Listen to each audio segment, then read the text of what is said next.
I'm Scott, and this is episode 26 of What Makes This Map Great. This is the series where we take a deep dive into some classic games that hold a special place in my gaming heart. We're going to explore their amazing level design, beautiful art, creative combat encounters, as well as uncover their secrets and see just how much they've influenced the gaming world. And in this episode, we're covering Quake E4M7, Azure Agony.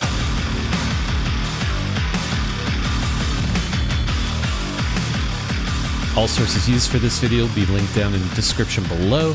Like, sub, do all the YouTube stuff. It is greatly appreciated. Let's get into it.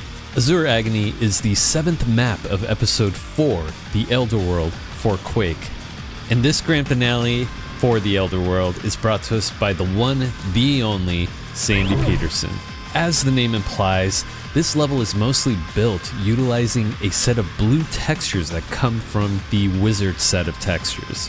There is one hall that breaks the theme and utilizes a red brick texture set, but it's an intentional design by Sandy. We'll go over that later.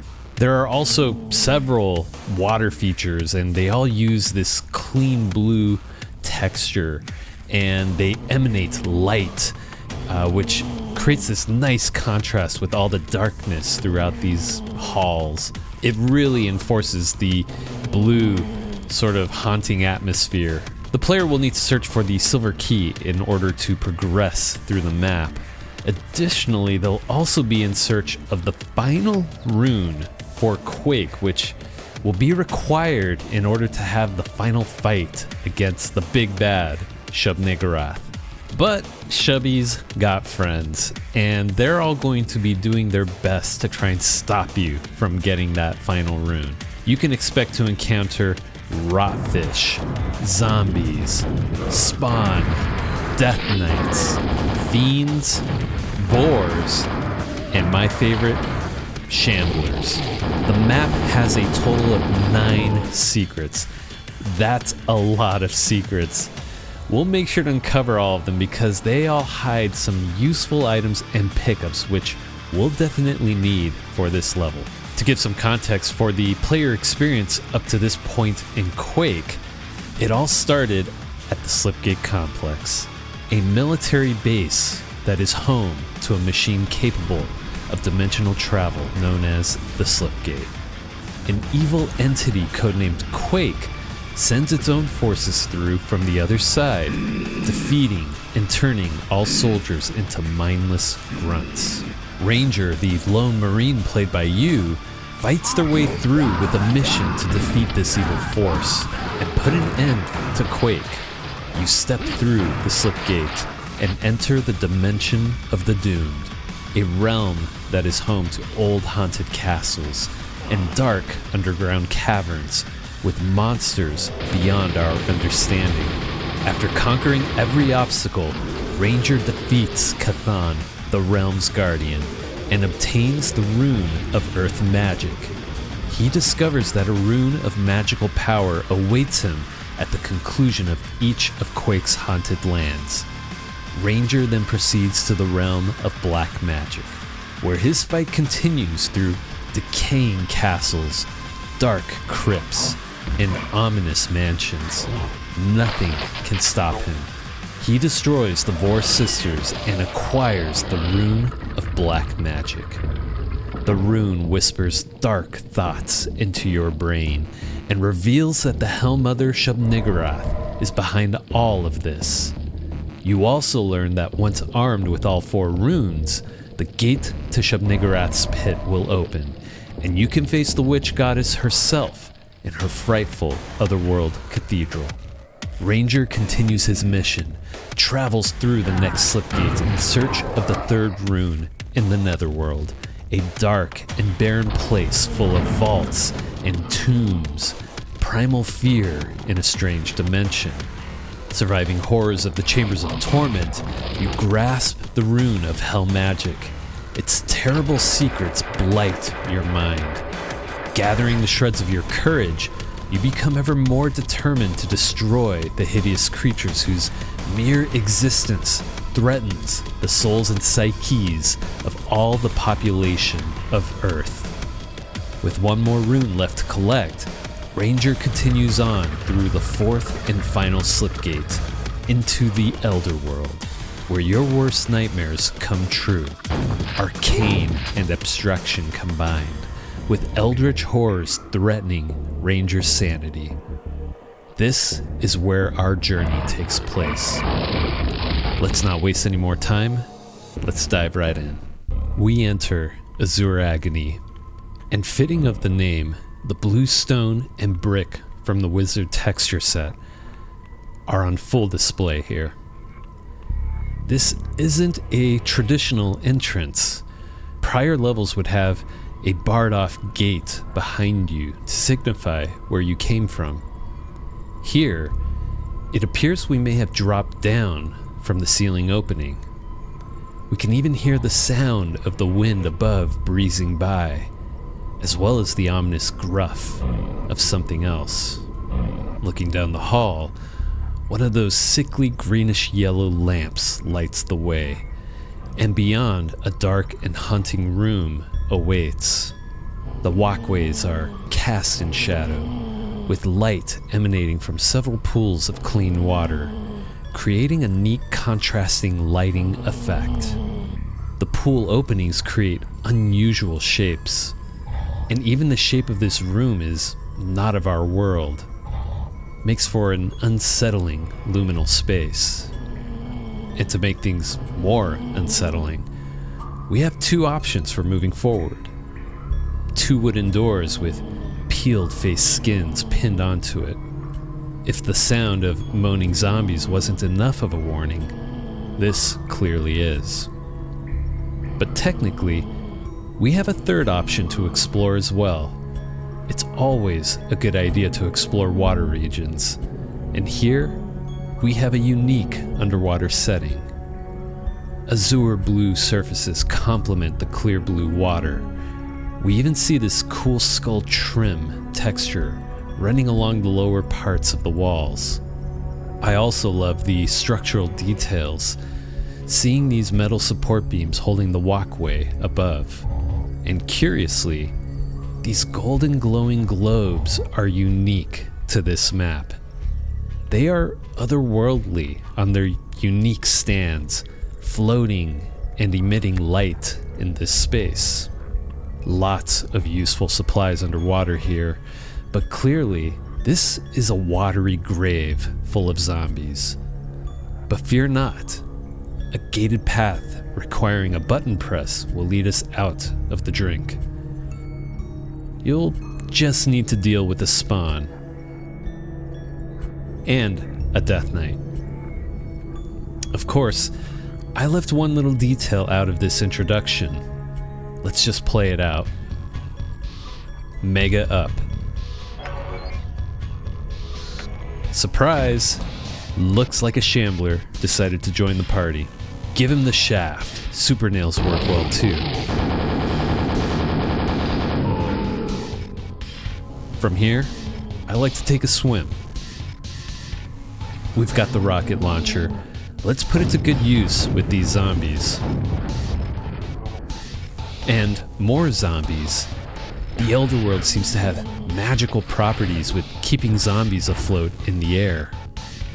Good time to grab these supplies. Showers of gives. Press the button. This gate opens slowly. Use this water surface to get some air. Spawn doesn't see us. Rocket it. Send nails to the Death Knight.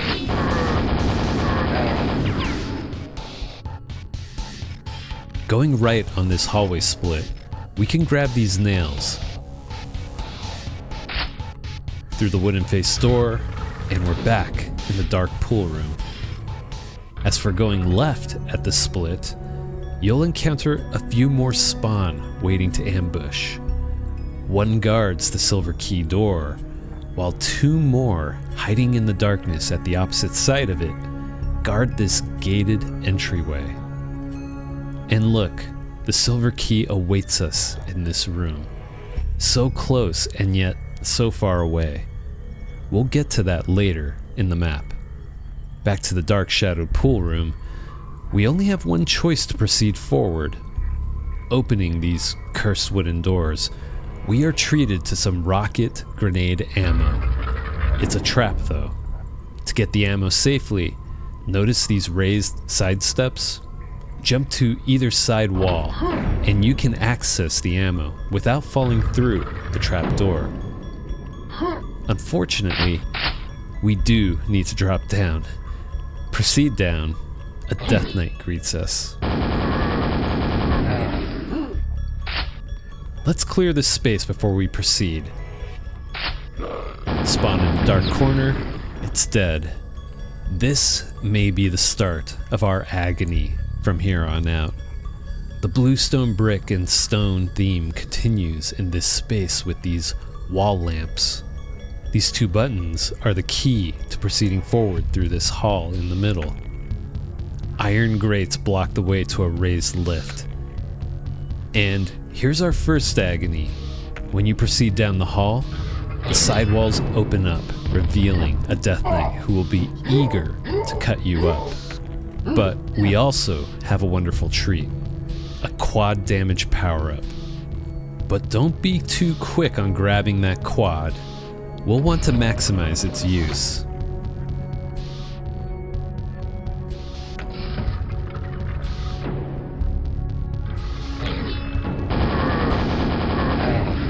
Death Knight terminated. Let's break down the next encounters before grabbing this quad. Going up the lift, the mood really starts to set in. Dark corners present us two wooden doors with peeled faces nailed to them. Opening this door, we have a ring of protection. But this demon relief should serve as a warning.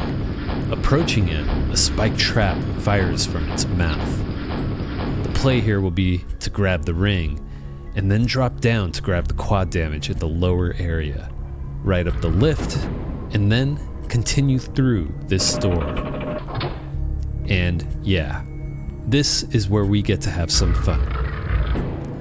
Sandy loves building these open stairways and placing a light underneath them, and it looks great here.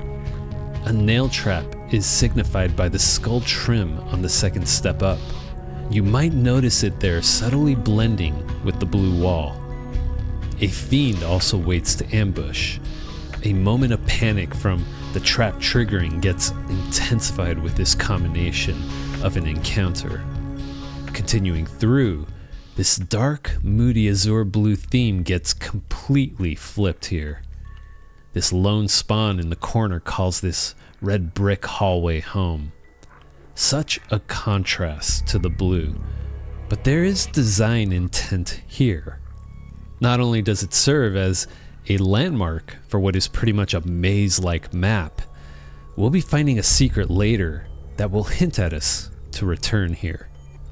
Proceeding through, the red hallways are short-lived, as another fiend awaits to ambush ahead. It guards a biosuit, but also the way forward, giving us two choices. The biosuit will come handy for another secret. We'll save it. Remember, we're trying to maximize our quad run, so from here, we'll go right. And this is something I'd like to point out here. While it's easy to get lost in these hallways, these two paths actually connect to each other.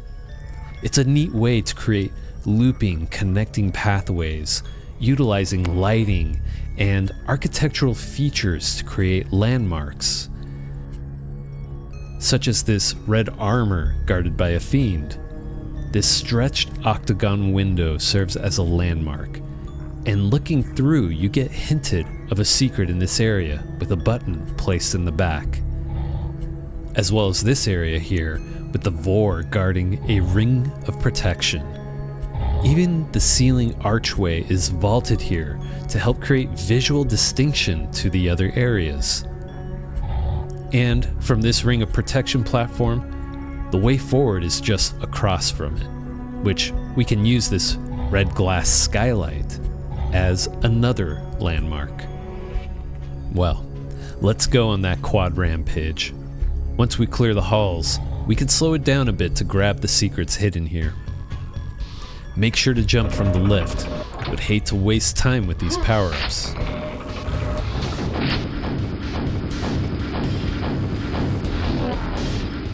Ring of Shadows and quad damage. Will be the silent assassin in these agonizing hallways. Rocket launcher with quad is just a timeless combination. Enjoy this quad run. Just make sure to watch your proximity with it.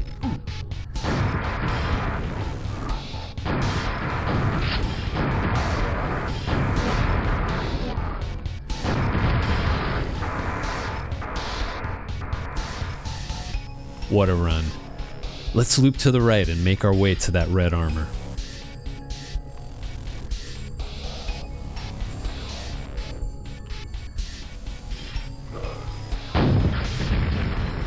That spawn had no chance. Watch out for the fiend's jump attacks. I love these halls. The lighting is minimal, mostly isolated to strictly coming from light sources in the environment. The way the lighting casts shadows with the stairs is just chef's kiss. Never gets old for me. On the topic of lighting, there is a very deliberate choice made near the next ring of shadows. You'll notice a section of the hall gets very bright. A keen eye will notice a shootable button. We'll make sure to get that a little later. But since we're over by the red armor, let's break it all down again because we've got a nice rhythm of power-ups coming that we'll want to use to the max again. Remember that biosuit we left behind? This is when we'll grab it. Back up the stairs towards the red armor, we'll go left, and tucked in the corner is another quad damage. Sandy is real generous with these power-ups, which I appreciate. This level is quite a challenge without them. The quad doesn't come for free. A trap door drops you into an acid pool. Thankfully, we have the biosuit, but that doesn't last very long. You'll be presented with a teleporter directly in front of you, but don't take it, as it'll bring you back to where our first quad was by the starting lift earlier in the map, which will require you to backtrack a long ways. Instead, to the right of it is another teleporter tucked away in this side alcove. Take it. You found a secret. The red armor is yours. Again, a break from using all blue textures here, utilizing an old rusted metal surface instead. Almost reminds me of episode 3 with American McGee's stylings, utilizing the runic texture set. While we're here, we'll also make sure to press the button in the back of this space. The wall behind us opens, revealing ammo. No good thing comes for free though. A Death Knight will ambush us from behind as well.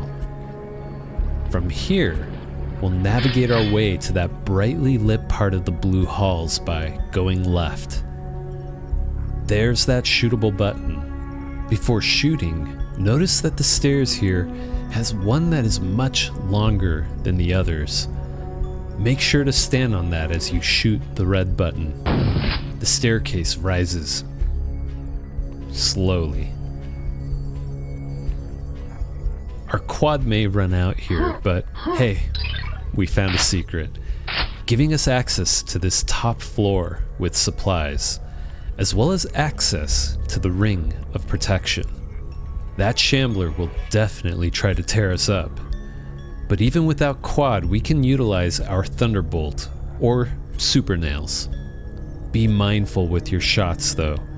Try not to hit the back right wall until you grab the ring of shadows, as it's a secret and it hides a Vor guarding another quad damage. There's actually 3 secrets within this secret area. Looking back where we arrive up those steps, players may notice two small spots of light on the walls here. Hit each spot on the wall with your axe, and you found two secrets, both holding more rocket ammo for our favorite rocket launcher. Seems like we're lining up these breakdowns in between quad runs. Let's play it up to here before we grab the next one. Biosuit will help protect us from the acid pool. Quad is ours. Through the right teleporter. Press the button. Slay the Death Knight. Supply up, grab the red armor, and quickly to the rising steps.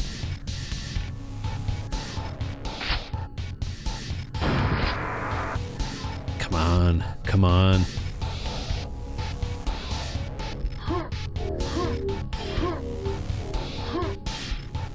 Send thunder to the shambler, grab the ring, and let's take out the vor. Supply up. Don't forget those secrets.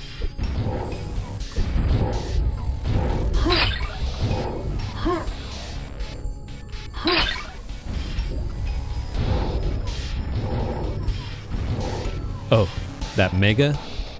We'll get that a bit later. Okay, so we're lined up with another quad damage. The next section will be a quick one to go through, as it'll take us to another secret. Once we grab the quad, we'll drop down to the left side here and make our way to the stained glass room. This space is so dramatically different. Coming from the tight hallways, it creates a sense of magnificence with its large scale. These stairs have a subtle design shape, chevrons directing you across this gap with water below, hinting that this is the way forward. But the gap is too wide. Attempting to jump it, we end up falling into the water. A pure black teleporter is presented directly in front of us, with another quad damage to the right. But looking behind, we are greeted by a swarm of rotfish, and a trigger for our next secret. See this wooden Q panel behind these metal supports? Press it. Sandy gives us a message. A secret lurks in the Hall of Red Brick. As tempting as it is, let's leave this quad damage behind. We'll need it for a challenging encounter later on. Through the teleporter, we're back at the steps. I almost forgot. In order for us to be able to cross this gap, we'll need to put into practice a gameplay lesson Sandy has been teaching us in this episode of Quake. Shoot red stained glass features. Doing so, we reveal a bridge, allowing us access forward. But first, let's go back to those red brick halls for our next secret. From these steps, go down and right. Down and right again. You should recognize the octagon window where the red armor was. And to the left of it is the red brick hallway, which we should notice a difference since we last saw it. This back wall is now open, revealing a fiend on a raised section. See, the red brick design here had a role to play. It needed to stick in your memory so you can have this moment of discovery later. Approaching these steps, and you found a secret, providing some cell ammo. Though, be mindful of the two spawn up top. A quick rocket or two should take them out quickly. Let's play this part out quick, because we'll be going on an even better quad rampage next. Back where we killed the Shambler and Vor, grab the quad. Run to the water area with the chevron steps. Shoot the red glass above, drop in the water, and destroy the rotfish. Button pressed. Save this quad for later. Through the teleporter, and back towards the red brick halls.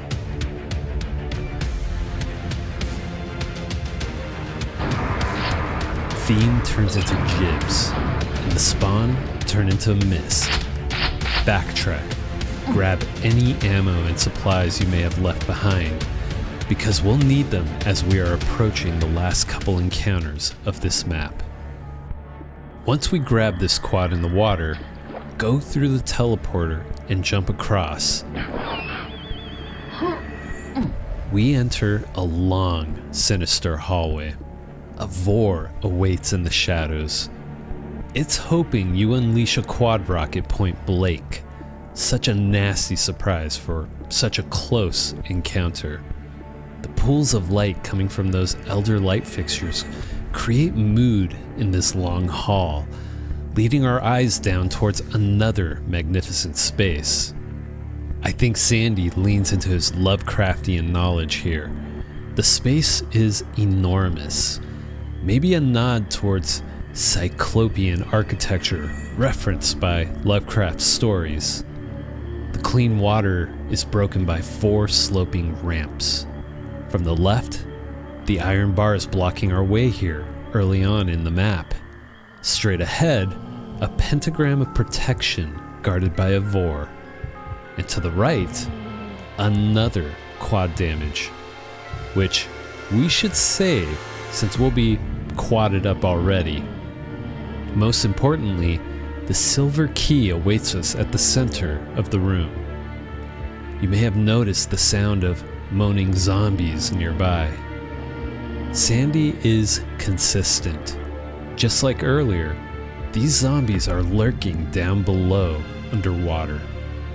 Zombies and rotfish, to be exact.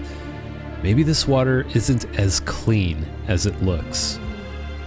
And you'll have a reason to go underwater. We'll be required to shoot 2 red stained glass features in this space. This one at the center of this underwater space, as well as the one above the 4 ramps where the silver key is. Doing this will raise the iron bars, which will give us quick access to the silver key door from earlier. Of course, we'll have to deal with this Vor that teleports in. Additionally, shooting both red glass features reveals 2 secrets underwater. You'll see another black void teleporter, but don't go so quickly through it. Another secret reveals itself down the left hall here underwater. You found a secret, providing us some more rocket ammo. And going through the teleporter, you found 2 secrets. That teleporter counts as 1, and look, we're at that mega health where we killed the Shambler. From here, we'll just retrace our steps back to the silver key room, and now we can take the path forward through the hall where the bars are raised, leading to the silver key door. Okay, I left out a surprise for that fight encounter. Let's do this. Grab the quad, through the teleporter, leap across the water. Super nails for a close dance with this Vor. Send quadded nails to the Vor ahead. Another Vor to the right. Send rockets. A surprise Shambler. Again, don't grab that quad. Dive underwater. Let's clean up the rotfish and zombies.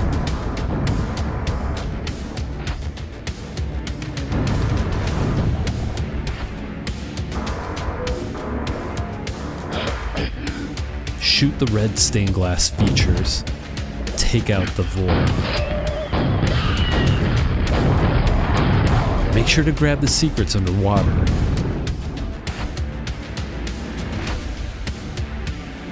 And don't forget to catch a breath.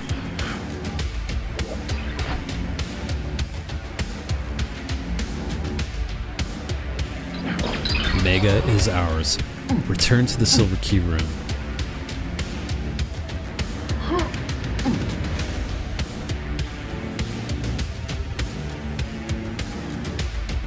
So, this is the final push, and we will have this quad damage to aid us in it. Let's do a quick run through. Going through the open gates, we'll return to this dark hallway. If you didn't kill the spawn hiding in the shadows earlier, this will be a pleasant surprise for you. opening the silver key door, this final hallway leads us to an epic challenge. The Vor sisters make a return. They stand up top on these upper platforms guarding a locked door. You'll be required to take out both of these Vors in order to proceed through. But thankfully, they made the mistake of keeping a quad power-up nearby, as well as a mega health. It's a risky proposition, but if you're nimbly enough, you can grab it and take them out quickly. Should you have some explosive pods seeking you out, that mega health should keep you healthy enough to survive an explosion or two. Now, these Vor aren't your standard Vors. If you let the fight play out long enough, they will hop between each platform, preventing you from breaking line of sight. Some nasty AI programming here. A nice change-up for fighting Vors. Ranger isn't afraid though. He's experienced worse nightmares than this. Grab the quad and rush the remaining spawn down the hallway.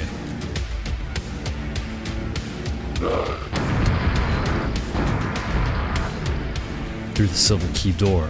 And to make this fun, let's actually pick up that quad and then engage the Vors.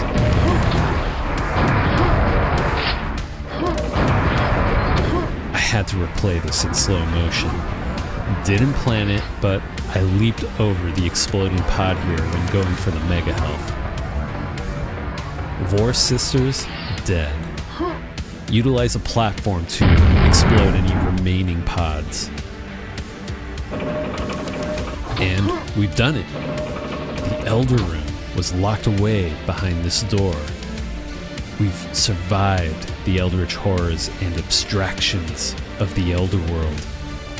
We grab the rune, and straight ahead down below is our way out of this nightmarish realm. If we wanted to go back to the map, Sandy provides us with a teleporter behind us. But Ranger is tired. There's only one way out of here, and we're on a mission.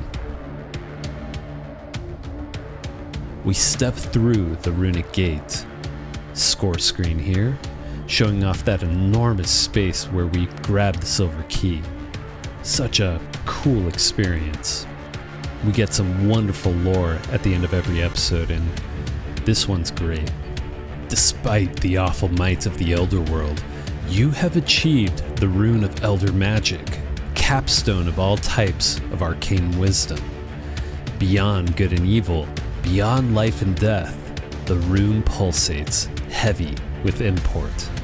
Patient and potent, the elder being Shub Niggurath weaves her dire plans to clear off all life from Earth and bring her own foul offspring to our world. For all the dwellers in these nightmare dimensions are her descendants. Once all runes of magic power are united, the energy behind them will blast open the gateway to Shub Niggurath, and you can travel there to foil the Hellmother's plots in person. Now, you have all 4 runes. You sense tremendous invisible forces moving to unseal ancient barriers. Shub Niggurath had hoped to use the runes herself to clear off the earth, but now instead, you will use them to enter her home and confront her as an avatar of avenging Earth life. If you defeat her, you will be remembered forever as the savior of the planet. If she conquers, it will be as if you had never been born. Continuing, we find ourselves back at the introduction map, standing at the episodic selection room. Barriers block the way to each conquered realm. But with all 4 runes acquired, that tremendous invisible force mentioned earlier has opened this new pathway forward. We're presented with a dark under-earth tunnel. Wide in its opening like a maw, we descend down the stairs and discover a dark secret. Eternal fires burn in these old rusted braziers. Who knows how long these crucified zombies have hung in torment? Below, a deep chasm with a glowing portal. This leads to our final showdown with Shub Niggurath. And we have to see this through. We'll make sure to cover the final map of Quake in the next episode.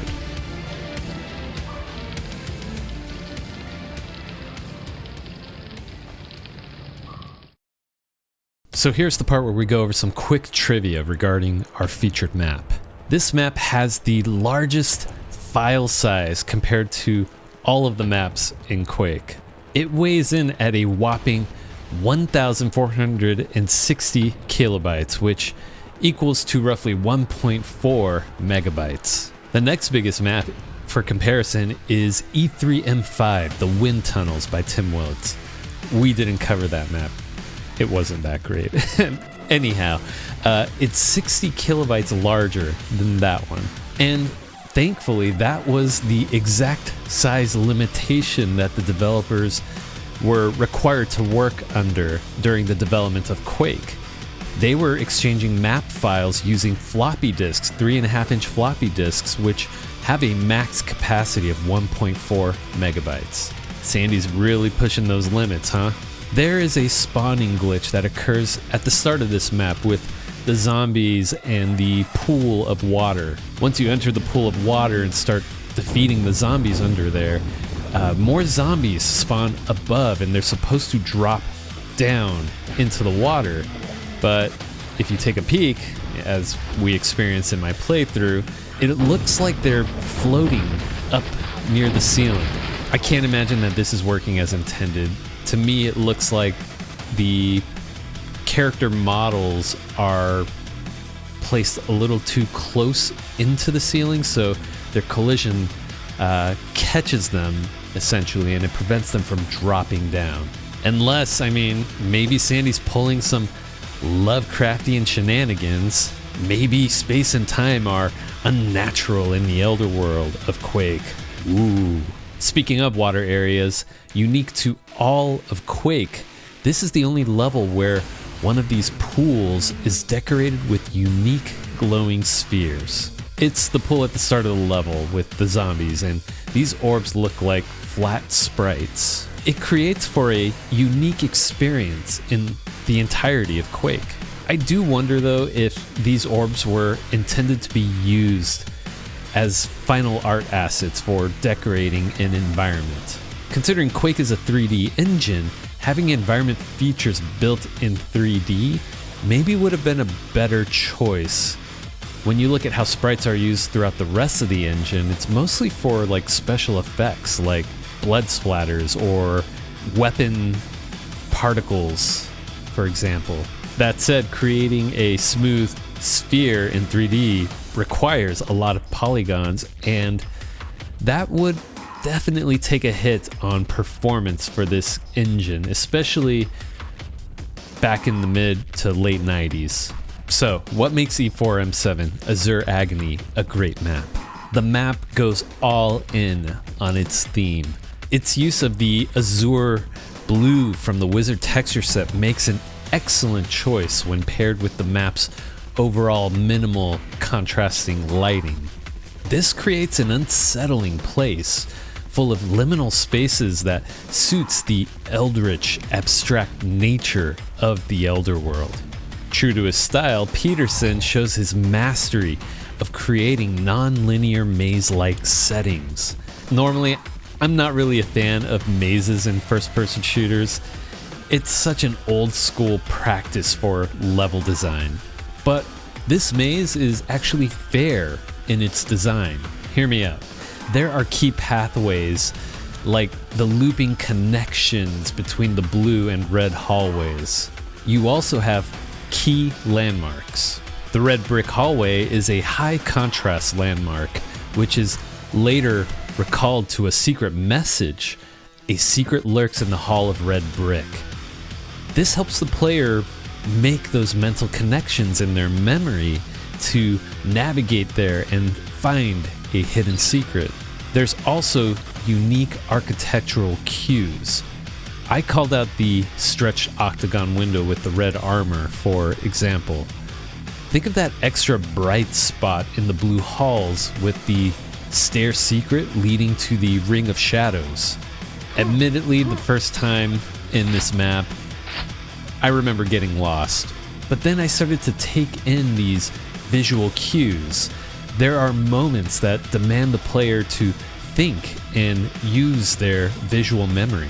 I just can't emphasize this enough. Every design choice reinforces the Lovecraftian horror setting.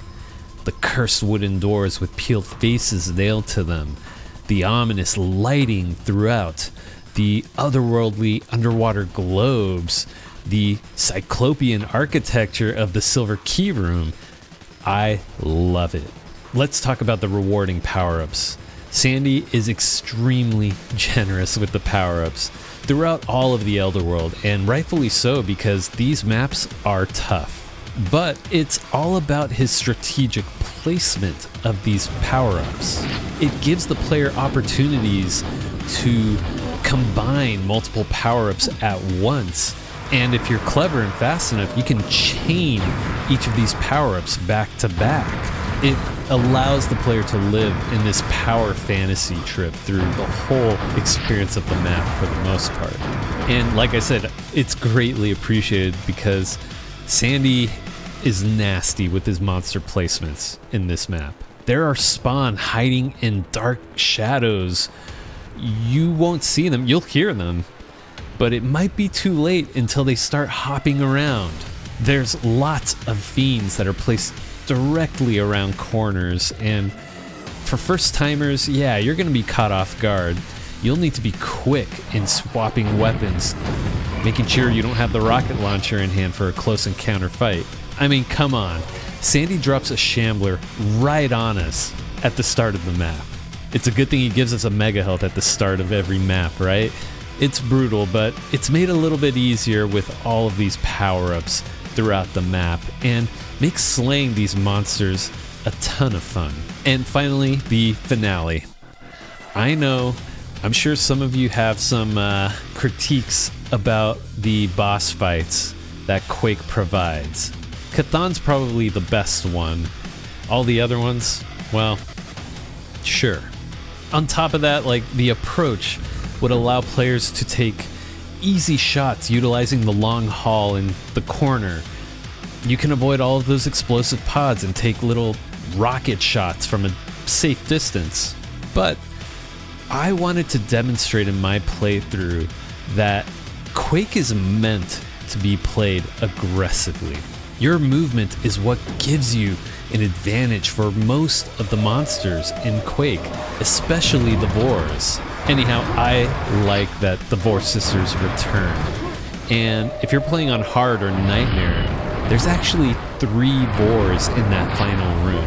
I love that they have this custom AI scripting built into them, which allows them to jump from each platform there and makes it essentially hard to break line of sight with them. It creates a dynamic fight, not just for the Vores, but also for the player to leap across each platform and evade those exploding pods. So for all of the agony, the maze-like setting, and the terrifying eldritch encounters, Sandy Petersen provides one of the most satisfying and well-earned finales to any episode of Quake.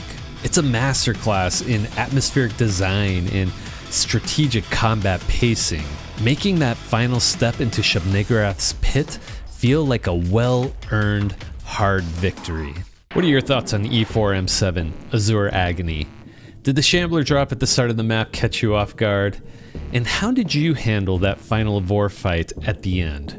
Let me know down in the comments. I would love to hear your stories. If you enjoyed this video, hit that like button, share it with friends, and subscribe for more great gaming content. And if you're looking for more, check out this recommended video right here. Thanks for watching. I'll catch you in the next one.